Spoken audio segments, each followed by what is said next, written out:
I remember the exact day of when I wanted to do film. I knew that's the industry I wanted to get into. I really wanted to be in that world.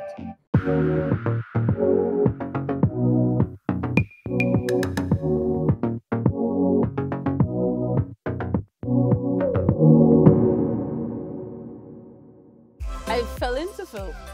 It wasn't something that I planned on. It wasn't something that I knew anything about. Growing up, TV, I was just glued to the TV, period. You know, I could tell you everything about the actors, the series, whatever that was going on. When I joined the Seventh-day Adventist Church, there were always needs, you know, which have to be needed to be satisfied, cancer patients here and there. And I said, you know what, I will start writing plays and raise funds for those persons. And that was quite effective. Actually, Wayne Whitfield was my first exposure to television. Wayne Whitfield from Choice. I was the host of The Vibe back in the day, but it was an entertainment program. And quite apart from hosting it, Wayne had me assisting in producing it. A good friend of mine was trying to impress this young lady. A beautiful young lady at that. He says, hey, this girl that I like is going to this church, and the church is offering these free video classes to train you how to use cameras and do a little editing. And I told them that I could recruit some people. And if I could bring at least a handful of guys, we show up to this church, and in the church basement, they had set up video equipment. And the two instructors, I'll never forget them. They basically taught us just about everything that we needed, you know, as a fundamental, technically. But one of the key things that they told us is find a story that interests you. Find a story that interests you, and then make it interesting to everybody else. I was elected to do like a photo slideshow of the progress that we did for the Young Leaders program. And being an overachiever, I kind of wanted to do a bit more than that. So I decided for the first time to take the picture collages and added music to it and text and make it into like a more of a video setup than an actual picture slideshow. And played it for everyone. When I saw everyone's response, I was like, whoa, everyone is just so infatuated by what they just saw. And the way how it made me felt in that moment, I realized that I wanted to just go off into it. I was always led to television because in the early days, we're talking about 70s here, the two pioneers in television in Saint Lucia with Norman Charlemagne and Chester Lloyd, I was right there at their feet. They both were in the Lance Road area. So they were my neighbors, sort of, and they were always at my house. I started working at Calabash TV with Bernard Fannis and Bradley Lacan and Guillaume and Daryl Peter and all of these guys. And always did ads, but Bernard was more documentary filmmaking. So I learned under Bernard as well. And it just sort of happened. I had an aptitude for it. I had something to say. I had a voice. I had an opinion. I wanted to bring out certain things, certain themes, certain topics. And they showed me how to put it together. And then everything sort of just fell into place. And when the Substance Abuse Secretariat heard about my performance on stage, they wanted me to write a play and then, you know, perform. But I did not quite understand. So I went on producing a film. Tears in the Valley was my very, very first film. So when this was aired on TV, GIA or NTN, people started, we didn't know we could, we had film producers in Saint Lucia, no passam, no des affaire movie, and all of that. Got my first camera, Canon T2i, and I started to do some dance videos with a friend of mine. So I started my first video with that camera actually was a stop motion video because I was obsessed with the idea of stop motion and moving miniature creatures throughout and seeing the frames and stuff like that. We learned all these cool things about like how to do stuff in slow motion if a shot is too short, and how to zoom in, and just all these really cool things. And then to watch a sequence play out that you shot, you filmed, and then you edited, and maybe you put a little music to it, and then feel how it affects you. That was a rush. And we needed to have more of it. I would say my stint at the Government Information Service is what really propelled me into development filmmaking. I had never done television productions on that scale, and the exposure to the archives at GIS, also the wonderful complement of staff and skills at GIS, especially Dwayne Augustine, who sat with me and had patience with me and taught me the basics of editing, you know, what crossing the line was, you know, how to frame and compose a shot, how to be able to tell the story. I'm leaving St. Mary's College and trying to find myself in this industry. I went to work with HTS for a short bit, and then I went off to school in the States where I did television production. So the next semester at Brooklyn College, I dropped English and business and put it all on film. Signed up, you know, just for film production and film theory. And that's what began my formal training in motion pictures. I had what you would call a non-traditional education in filmmaking and video production through my work experience, my lived experiences. But I also do have formal training in media practice for development and social change. I got my master's in that specific specialization area from the University of Sussex. Trained formally, no. I all self-taught. I went to school, yes. Truth behind the story is I felt that the film education that I was receiving in the school, it wasn't sufficient to what I wanted to grasp at the time.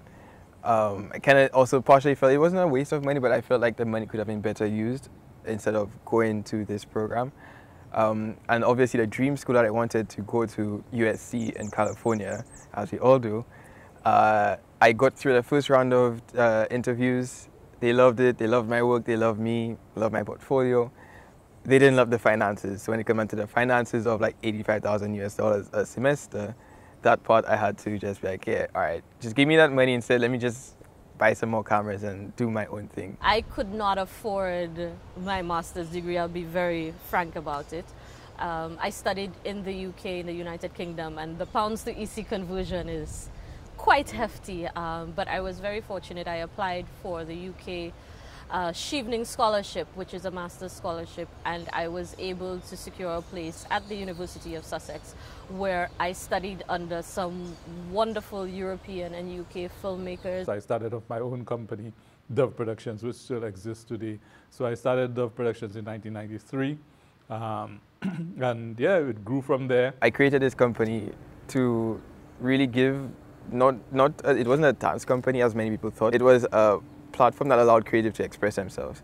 That's what the main goal of what Untitled 51 was, just to allow people who didn't have any way of saying things or any way of showcasing their talent, to give them, using my skills, the ability to showcase what they can do. And from that, in my idea, in my vision of what it was, to strengthen the creative industry in Saint Lucia and give people hope into believing and understanding that, hey, I don't need to just give up on this dream because my whole life I've been told art is just another subject you just do.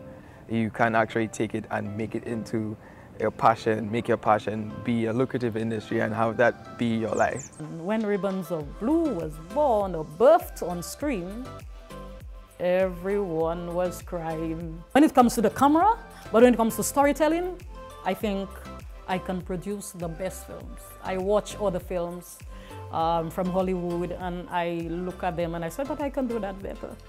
And I smile. If only I get the chance, I could do it better. Because to me, it's always about emotion. A movie, and I don't know where the word movie came from, but I internalize it in that way. The term, the word means that that story is supposed to move you. For me, it's not really something that you can, at least from my perspective, it's not something that you could just go out and teach and learn. You could only learn it until a certain point. You could learn all the theory and see how the theory works for you. I just wanted to get more into filmmaking because I was doing a lot of TV commercials and a lot of corporate stuff, but I wanted to get into more storytelling, more filmmaking. So, and I think I just needed the break eventually.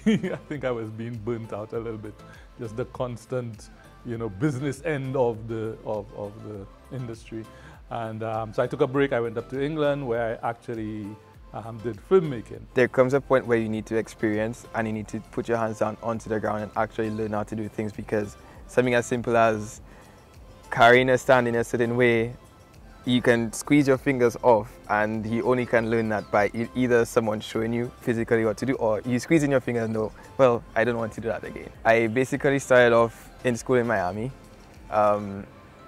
did that for 2 years, and then instead of continuing, I decided that I could better put myself to experience more and learn quicker. The Film Society invited Monty Ross down.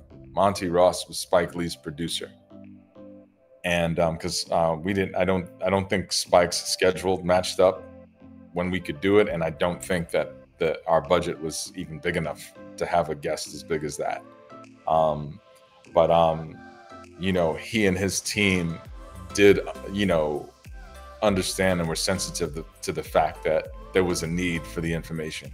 And so Monty Ross, his producer, came out and spoke to us. And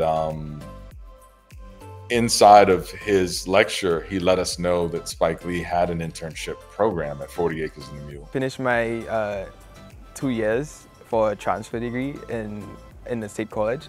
And then I decided, you know what, I'm not going to go back to college. I'd rather just get into it so I could start to just do things that way. And luckily, my friend Mr. Killer from Grenada, he had a friend who was a story producer for a show called Sugar Hill Gang, which is, if you do the research, they're very popular, like old school rap that was very instrumental in a lot of New York's development and just rap, the face of rap in general. So I got a connection through them, and it was bottom end of the job. You can imagine Spike Lee was like extremely famous then, just a big deal. So you had to apply to be an intern. They weren't just accepting interns because everybody wanted to be, you know, on Spike's team at 40 Acres. Being able to go up and just be in a space that was just creative, you're surrounded by people, a bunch of editors who just seated at a computer desk, and then you have the story producers and the writers and the owners of the company, as well as all the other office peers, as myself was as well. We all that sort of gave me a moment of, yeah, I'm fixing the cabinets and like carrying coffee, but I am so fulfilled right now because this is a space where I just want to be. The internship with 40 Acres seemed to be a bit more of the path, because, you know, Spike is right here. All we have to do is show him that we're worthy and that we really mean business, and we're going to be successful and famous too. You know, fast forward to the application process at 40 Acres, it was intense. I had a direct vision of where I wanted to go, and I reached out, showed some people my work, and it took 2 people who saw my work to be like, oh my God, Jelani, like, why are you behind a desk? When my group went in to this auditorium to get briefed on the internship, they handed out, you know, these, you know, about stapled paperwork about that thick. And it turned out to be questions, it was a test. It was almost like the SAT test about film knowledge and Spike Lee film knowledge and things of that nature. And so we had to write maybe 1 or 2 essays and, you know, answer multiple choice questions and yes or no's. I couldn't believe it. Long and short of it, I went right into working on the Daily Show. There is a ton of baggage surrounding the British monarchy, and it has a lot of people asking questions about its future. Like, within 3 months of coming to New York, I was camera operator and assistant camera. I started off as an assistant camera, which in technical terms, it just means I set up the cameras, make sure everything is right with it setting-wise as well as physically, tripod, all that type of stuff. Sometimes I would go off into like building car mounts and car rigs on vehicles with an additional person. But basically anything technical that had to do with the camera, I was the one responsible for that. And then within, I would say maybe like a year, if so much, I transitioned into camera operating. And I went out into the field doing a lot of work with the correspondents, Trevor Noah, Roy Woods, like just the whole line of them. At the end of the test, a gentleman came into the front of the room. He says, "How many people here want to be in the director's department? Like basically everybody raised their hand. So he goes, okay, all of y'all can just leave. Go leave the room. And so he goes, how many of y'all want to be camera department? Everybody else raised their hand. Okay, you guys can leave. How many of you want to be in the editing department? It was me and maybe 4 other people. And so you guys stay here. And he goes, my name is Leander Sales. I'm the first assistant editor, you know, on Spike Lee's films, this, that, and third. And I have a couple of questions for you. Can you guys, any of you guys sync film? And he says, 35 millimeter film, not 16 millimeter film. And I had already sunk 35 millimeter film because actually straight out of Brooklyn College, I did an internship at a company that edited trailers for movies. And it was for no pay, but I was learning things. When I was a little boy, they were joking me, my brother joking me all the time, saying, oh, I'll see you in Hollywood with a camera on your back. It was a bit of a transition at first because, you know, I come from a very academic family. My mom's a teacher, my father's like a technician, my brother's also a technician and technician of the highest standard. My parents don't know what I do. I remembered, you know, I had the bug so bad. And I said, Dad, would you do me a huge favor and make me a loan so I can get a pair of editing decks so I can have an editing setup at home? My intention was to edit and direct music videos at the time. Coming with my little woo-woo creative stuff, it was a bit difficult at first to get them to understand what I wanted to do because I also allowed my schoolwork to suffer to some degree. And it was a personal choice because I still used to top classes whilst not attending classes because I used to be in the annex creating videos, but then I would still go home at night and I would beat the books, do whatever homework was necessary, up until a certain point because I really felt a deep passion for film. I'd come home from school and there was the application for the Transit Authority conductor test and $50 to pay for the application. And that was on my pillow on my bed, and that was my dad's answer. Filmmaking and communications is a very tricky area for people to understand generally, and my parents come from a generation where there were traditional professions: doctors, nurses, lawyers, police officer, school teacher, principal. I did understand that my father was raised at a time, you know, where security, you know, was the foundation, you know, of the family. You know, you had to be financially secure. So it was an initial like hill climb at first, but over time they were able to accept me, especially when I started to do better. And, you know, in the formation of my own business and registering, it got to a point where they accepted me beyond what they could have imagined that I would be. And to this day, they still reference that, hey, you know, I remember those times when you were at school, you tried to stay in one way, but you were mindset on one way, and now look at who you are, and very proud. I can tell you, every time a film of mine comes out, or I'm on television, or I'm doing something, whether it's keynote speaking or directing a production, my parents are the first people to watch. They may not know exactly what I do. My interpretation of the gesture is it's okay to dream, but you know, you kind of have to do that at your house. You know, even my son is not really sure of what I do. He knows I make things that go on television, I make things that go on YouTube, I make things for public consumption using films and interviews and that sort of thing. But it is an area that I think definitely people don't really get the grasp of it. And so I never begrudged him for that. I understood. My child has pursued the arts as a career choice.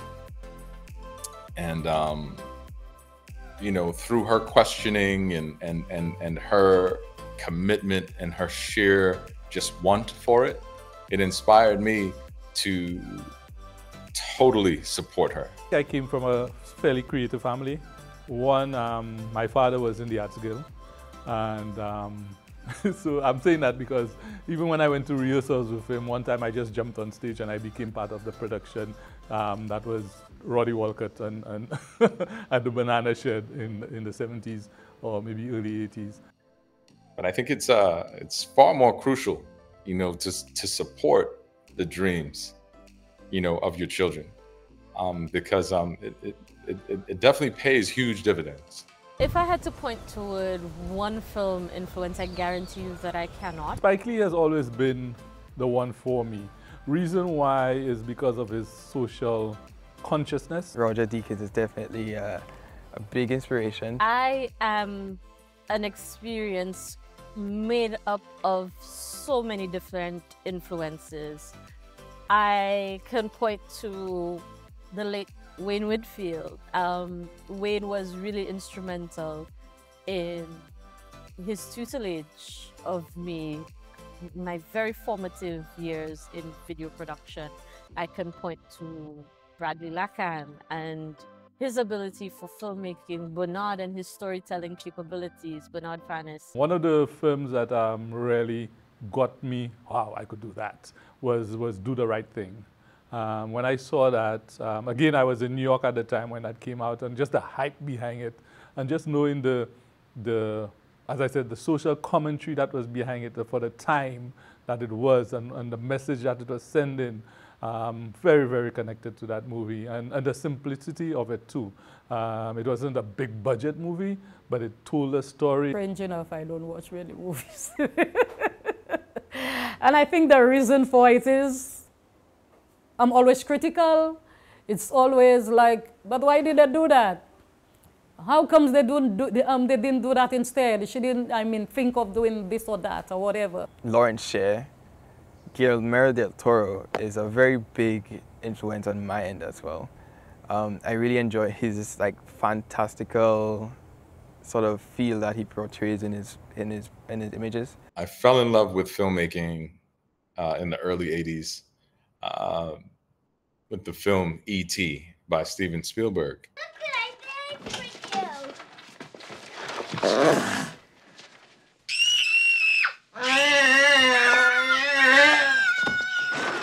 What captured me about that movie was that it was this world that had this fantastic and extraterrestrial being that had these powers, and he was able to share them, with, regular people, just like, myself. My narrating and storytelling abilities was honed by Wilma de Jong.